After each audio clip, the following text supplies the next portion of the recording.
Well, once more into the coaling tower. In the coaling tower? I feel like we're in the coaling tower. We've been on this project for a long time, but the end is close. I can I have a short list of things that need to be done, but this week we're working on the roof. Oh boy. And not specifically the wood part of the roof, but covering the roof over with these corrugated metal panels. I see. Now, in fairness, Rio Grande didn't use corrugated metal panels on these buildings, but both the coaling tower and the sand house, I just like the look. Right. And so, to heck with it. It's going to have corrugated metal rusty panels on it. It's Dell's Railroad. Now, I'm calling this section here the awning. The awning? Well, it looks like an awning. Oh, it sure does. And it functions like an awning. The purpose of this area is to keep snow and rain and weather off of the coal coming out of the coal bin as it heads for the locomotive, and probably mostly to keep it off the crew. I would imagine. Just give them a little protection from the weather when they're working on loading coal into the locomotive. So it's just this little overhang that sticks out of the front of the building. The awning. Yeah. The thing about this section is it completely covers up all the mechanism for the door and the coal chute and everything.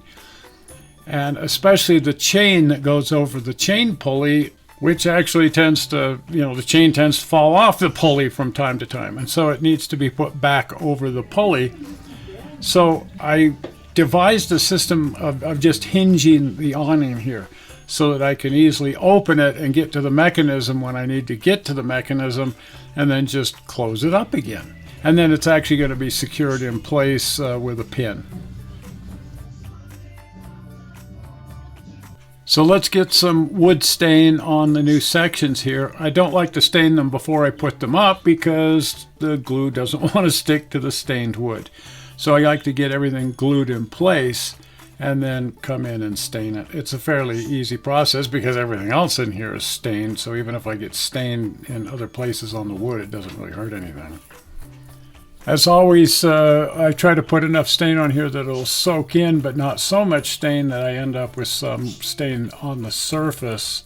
And where I do end up with small amounts of stain that refuse to soak in, I just come back after 10 minutes or so and wipe those off with a shop towel. And now the largest part of the project here is covering over the roofs with corrugated steel panels. We did a video a while back on how to go about this. I will show that again here, but you might want to go back and review the original video as well. Here's a link at any rate. Now, I know I hear some people saying, but the Rio Grande coaling towers never had corrugated steel roofs on them. Okay, I get it. I just like the look, so sue me. It's our tower. We'll do whatever we want to with it, and I like the look. Now, while I'm calling them corrugated steel roofing panels, and while I want them to look like they're made of steel, they are actually made of aluminum. This is heavy aluminum foil. It's actually called craft foil. If you look for that on Amazon, just search for craft foil and you'll find this stuff. It's much thicker than the heavier kitchen foil, but not so thick that it isn't easy to work with. Now, you can see I'm cutting it with the paper cutter. Right. Many of you know what this is if you've ever attended a school and went into the office. I bought this back in, I'm guessing, 1975. Oh, my goodness. It's been around. Yes, it's one of the oldies but goodies, and I love it. It works great, and I bet this is the most used tool in our entire shop. Oh, I'll bet that's the most used tool. I mean, if you've got one, you won't get rid of it. First time I tried cutting metal with it, it's like, can you really cut metal with a paper cutter? Well, if it's thinner metal, this goes right through it. Yes. But I've even used it on thin brass. Yes, and I've actually used it to cut very thin, like plywood, popsicle sticks. It's just an amazing tool for a lot more than cutting paper. And the grid and the right angle makes it so effective. You can cut really nice straight right angles and really clean cuts. Exactly. If you don't have one of these, go get one. Oh yeah, look on eBay, Amazon. Yeah, check them out. They're neat to have. Once the foil is cut into manageable sizes, I run them through this metal tube squeezer, also off of Amazon. If you look for a tube squeezer, they say you can use this for squeezing your toothpaste tubes or tubes of craft paint or artist paints or whatever. I guess I've never used it for that. We use it for corrugating steel panels because it works great for that. Now, a word of warning here, it's actually fairly tricky to use. If your metal strips are too wide like this one is, they're going to tend to run up against the edges and curl over, and the strips want to wander around in here as you're squeezing them anyway. So it works much better if you have thinner, more manageable strips that aren't going to run up against the sides. The rolls are also 12 inches wide, and so if you cut it into 12-inch strips, you'll never get that whole thing to go through here without it getting all crooked. So I cut those down into 6-inch strips, and even at that, they want to kind of wander off to the side. You can see here where this one has wandered off, and I had to release the mechanism and start over again to get it straight. But you can find little sections in here that are perfectly usable, even if there are other sections that you're going to have to discard. And then just using scissors, I try to cut neatly along the corrugations and break these into uniform-sized panels that sort of approximate the size of a finished roofing panel. They come out a little bit smaller than a prototype panel would, but not by much. And now, to make aluminum look like rusty iron, a word of caution here. This is somewhat dangerous, so have a care here. Be careful. I've taken my table outside into the fresh air because there are going to be fumes. And then I'm working with ferric chloride, which is an acid that's used for etching circuit boards. And that gives off fumes, and it's very caustic, and you don't want to get it on your skin. It's just a dangerous product to be using. I've poured a small amount of it into a plastic bowl here. I'm using these disposable plastic bowls. I want everything that comes in contact with this stuff other than the roofing panels to be easily disposed of. So I'm using these disposable plastic bowls. I've got a fairly small amount in here, and I'll be refreshing that as I go along. The second bowl contains soda, a soda bath. It's just simply water with some baking soda. You can see the box of the baking soda there, dumped in there and then stirred up to try to distribute as much of the soda into the water as possible. That's going to neutralize the acid, but it also adds a black color to the panels, which is very pleasant. So I like to use the soda bath. And then there's actually two bowls here of just water, because once the panels come out of the soda, I need to just wash as much of that material off as possible. So into the water it goes here, and then because this water gets quite contaminated quickly, then I have a much larger bowl of water to just throw panels into and let them soak for a minute before drying them off, just to help get as much of the material off as possible. Moreover, it's nice to have just a good quantity of fresh water standing by in case you spill some stuff, or you just flat need some water to clean something up suddenly. In fact, as we're working outside here in the driveway, what would be best would be to have a garden hose standing by, because you just don't know. Again, we're dealing with some pretty caustic stuff here, and if you suddenly need a large quantity of water, it would just be really safe and nice to have a garden hose standing by. Also, I've got rubber gloves here. I've got several sets of rubber gloves in case I need to dispose of some and move on to clean ones. Eye protection. I'm also wearing a large shop apron to cover up my clothes.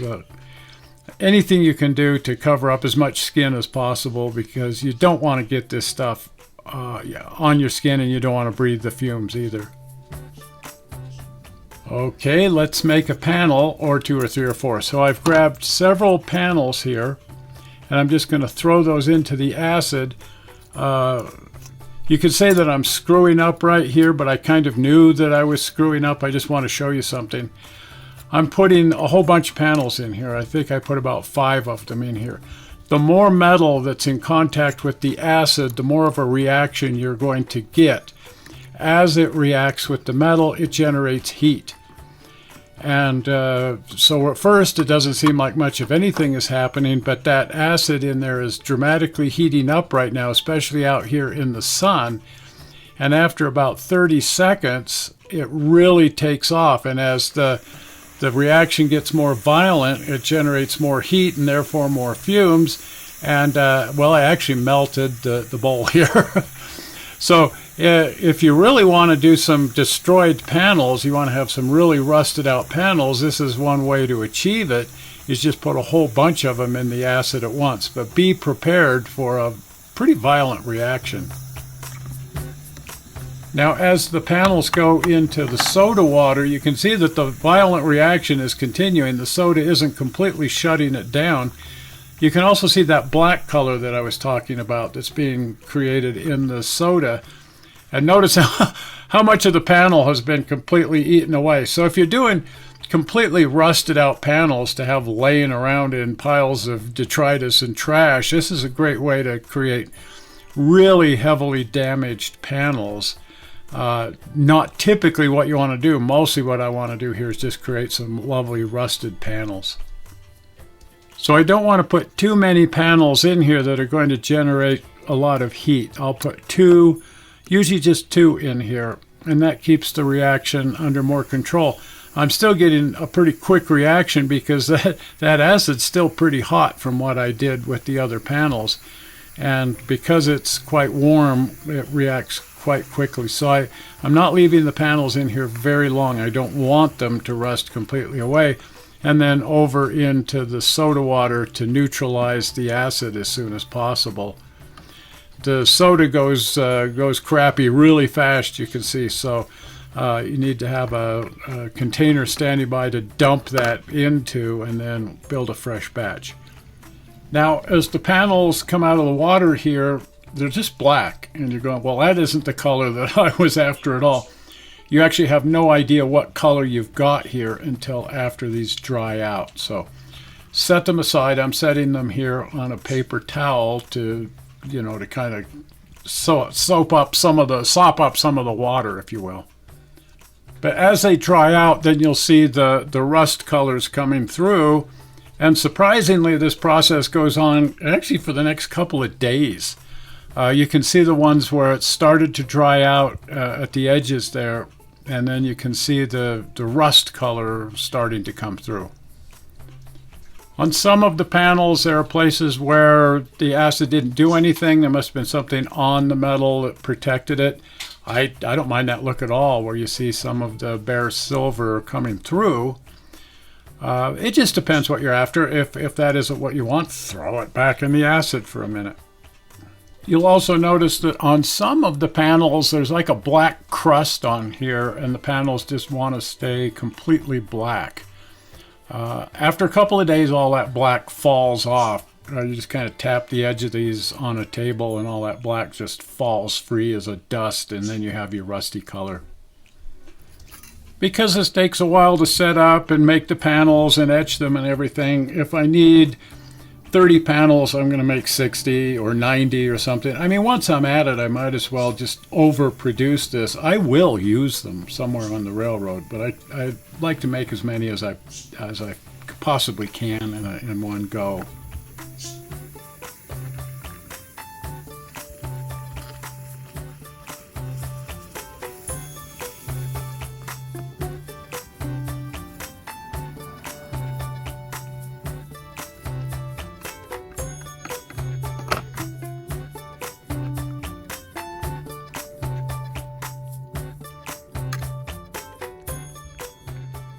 The panels come out with a lot of, individual character. Each one is quite different than the other in terms of color and so on.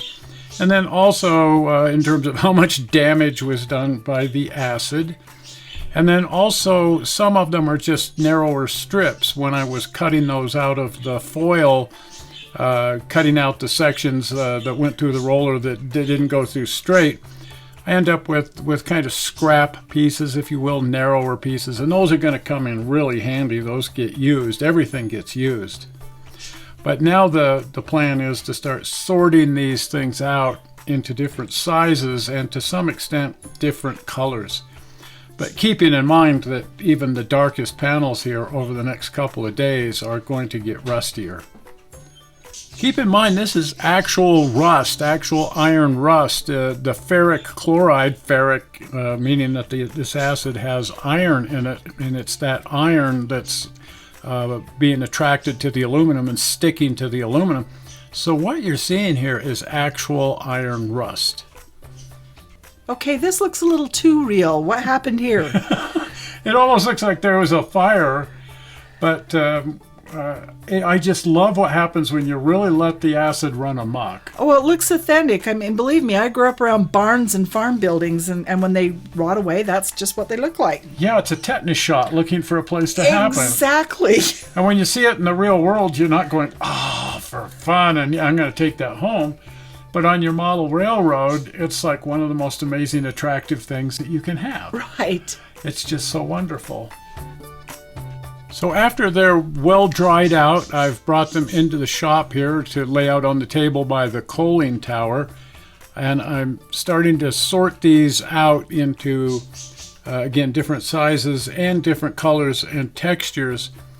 Again, keeping in mind that these really black ones, you can see that there's a material stuck to the surface, which is going to fall off over the next 48 hours or so. Most of it, anyway. I also have some little tiny scraps left over from previous projects, and those are here in the sorting as well.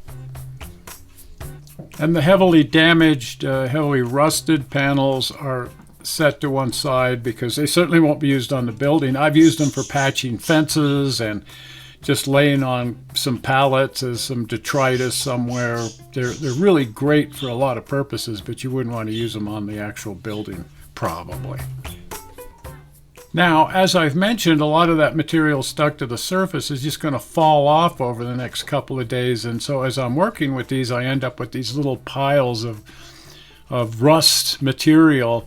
And I've thought about saving those and using them in piles of detritus. But boy, the stuff is really toxic, and the dust, you wouldn't want to get it up your nose and stuff. So I'm actually pretty careful to carefully clean that up and throw it away. After a mere 24 hours or so, you can see how much the color has changed, and it's going to continue changing for another 24 to 48 hours, something like that. And every time you work with these, more of that material falls off, and I just kind of tap them on the table to encourage it to fall away, because I'd like it to all fall off of there before I start working with the panels. Then I'm placing the panels in this box with little separators to separate them out by size and color and so on. The far end of the bin here being the really damaged panels. But this way I can grab a panel that I want to use on the roof and pretty much get to the color and shape of panel I want. You can see here I'm just tapping the panel, and look at how much material is falling off as I'm tapping it on the table. But I want to encourage as much of that material off as possible. I've also tried using a toothbrush, just lightly brushing, and that helps. But I don't want to remove the rusty color. I just want to knock loose as much of that loose material as possible. Some of the material just never does seem to want to fall completely off, and that's okay. I want the panels to have a lot of character. And a little of that crusty stuff on there actually looks pretty good, as long as it doesn't just flake off all over the railroad or prevent your panels from sticking because it's gotten between the adhesive and the building. And now to select which panels I want to put where, I like to kind of lay these in place and see which colors I want to put and which sizes and so on. And then if anything needs to be cut out, a little scrap end or something, I'll go ahead and cut that. But usually I can find everything I need in the bin so that I don't even have to cut anything because I have so much variation in size. And we use so much of this. Right. We've been tempted just to have it brought in by the truckload. We buy the 5-pack. Right. And go right through it. It's fast cap double stick tape. And the only problem that I've ever found with any of these double stick tapes is that you tend to overuse them. You think they're going to be able to do things that they actually can't. In this case, it's just wonderful. And boy, I mean, we have used it for just so many things. One of the things I like is that I've been able to pull these back up. Oh. It sticks pretty well, but I have been able to break the joint back apart, and it's still sticky. So then I can put it right back together. Oh, because when I've used it for, well, it depends on what you're modeling, I guess, because when I've stuck stuff together, it's like grim death. And I guess what I should say is I'm able to reposition the panel. I can pull it up, and it really bends the panel, but yes. I can straighten it back out. Oh, good, because that's the experience I've had, too, is if it's metal, it gets bent. Yep. But I straighten it, and I can reposition it, and then really push it down. Okay. And stick it well in place. But I can kind of tack it in place and then reposition it as necessary. Now, rather than trying to cut little squares out around the vertical columns, I'm simply cutting down some panels so that they fit neatly between the vertical columns, leaving a blank space, and then cutting down smaller panels to fill in those gaps. And that way I get a much cleaner joint there at the back wall where the panels meet the wall and the vertical posts. Moreover, if you were building an actual building with these metal panels, I'm sure you'd follow the exact same procedure in how you're going to go about putting these up. It's so much easier than trying to cut out squares in panels. Now, of course, the seams don't necessarily sit down super tight. If a corner is really coming up, sometimes that looks pretty neat, and I'll just leave that alone. Other times I'll put a little teeny daub of thick CA in there and stick it down. But having a little bit of open seam, a little bit of curling panel, if you will, I don't want too much because I don't want this building to look like an old dilapidated abandoned building. But if there's a little tiny bit of open seam, that's fine. I think that looks great. Okay, on to the big roof. The trick here being that there's going to be several rows of panels, and so I have to be very careful to keep the rows as straight as I possibly can. The first row is going down just barely overhanging the edge. As long as I keep the line nice and straight across there, but I want to have just a small fraction, 4 millimeters maybe, of panel extending past the end of the roof. So here again, I'm just setting the panels in place to see what I want to put where, but also I don't want to have a partial panel at the top of this, so I'm figuring out the spacing so that it works out evenly. And then once I know what the spacing is going to be, I can start putting down some of this fast cap double stick tape. I'm only going to do the first 2 rows right now, just to make sure this is all working out correctly before I put down any more tape.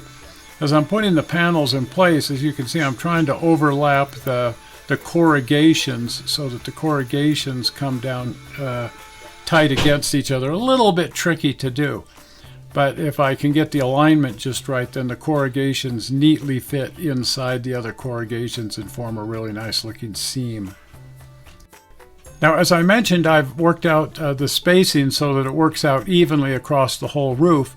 So figuring that spacing, I've taken a pencil and a square and then marked out the edge of where those panels, the next row of panels should go. And then I've done the same thing for the 3rd row, and I'm moving on to the 3rd row.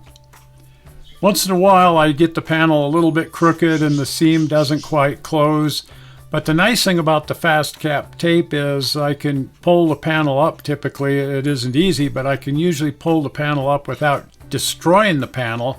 It bends it a little bit. I can straighten that and then just replace it properly. Now if I've worked out the spacing correctly, and gee, it looks like I have, this last row of panels should end neatly at the very top of the roof. And then I'm using that same technique of just going around the vertical columns. And then I'll take some of my narrow strips that I have in the box there and just cut them to the proper length, and then tuck those up against the end of the vertical columns. And that fills in those empty spaces. And there it is. It looks a little bit more like something like, say, the Argo Mill in Colorado because of the corrugated rusty roof, as opposed to the Chama coaling tower, which always had rolled roofing and never looked anything quite like this. But I love the look. So that's what I'm doing. We had already done the roof on the pulley house. We did that lovely video on making the pulley house up there with all of the pigeons inside it and so on. But that roof was done, 4 years ago.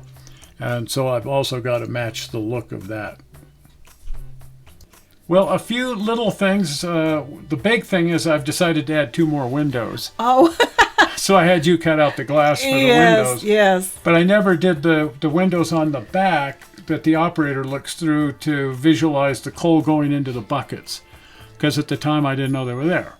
Oh. They did show up on my plans. Yeah, they showed up in real life, though, because there they were. Well, when we saw it, it was like, oh, man, I missed 2 windows. Yep. So I'm going to add the windows, and then I'm going to put some little end pieces on the bin parts.